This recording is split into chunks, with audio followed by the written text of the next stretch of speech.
Hi, okay, Yusuf, I wanted to talk about some of the things you said regarding the soldier who, in Afghanistan. So, about 7 years ago, I think it was 7, it might have been 8, and I won't say exactly which case it was, but if you know it, then it'll be familiar to you. In the South, there was a particular base upon which, or a post, I guess, because they were Army, where 2 soldiers had returned back to their homes, and they weren't treated correctly for their mental situations when they came home, and it ended up as a fatal mistake. Okay, I don't know if you've heard about this case, but it's pretty well known.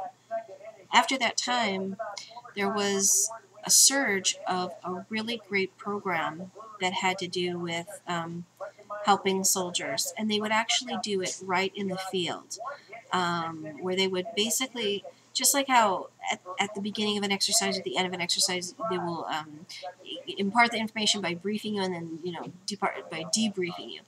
They would do something similar with that, but in the form of a therapy session, basically, where all of them would just kind of let it out and talk to each other about what had happened, especially in particular battles, things like that. And it was incredibly effective because it reduced the PTSD big time. And they worked a lot on reducing the stigma of just asking for help, because that's one of the reasons, the repercussions, you were talking about, that the doctors even don't want to prescribe because they need to get that soldier back out there. And there's something that's called fit to fight, that if a person isn't ready to go, they're not fit, they're not able, then, just like if they were overweight or they, were ill in any kind of way, that they're not fit to fight. Well, I saw that maintain itself at a pretty good clip. It was positively rippling out and having effects that, I found in, deployed people and their spouses and this type of thing. I think I would say somewhere between 4 and 5 years. And then somehow, and I don't know if it was change administration or whatever, but something happened where the stigma kind of started to creep back. There were fewer psychiatrists and psychologists being on site on the battlefield like that, and so those talk groups were reduced. Ever since then, this problem has happened.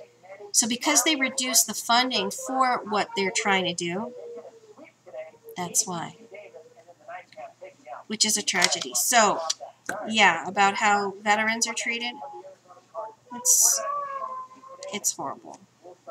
So I don't have any solution other than the fact, well, they weren't there to begin with, right?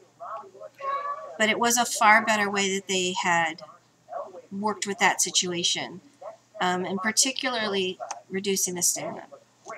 I just recently was talking with someone who is Army, and their spouse was deployed.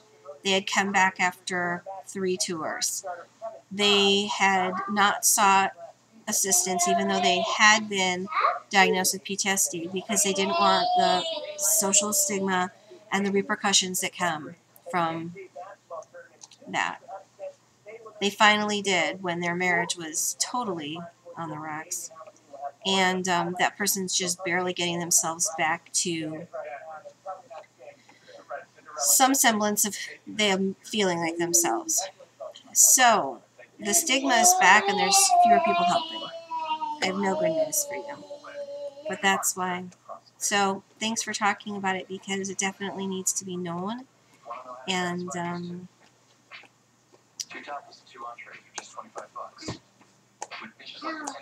it's hard for me to. Peace.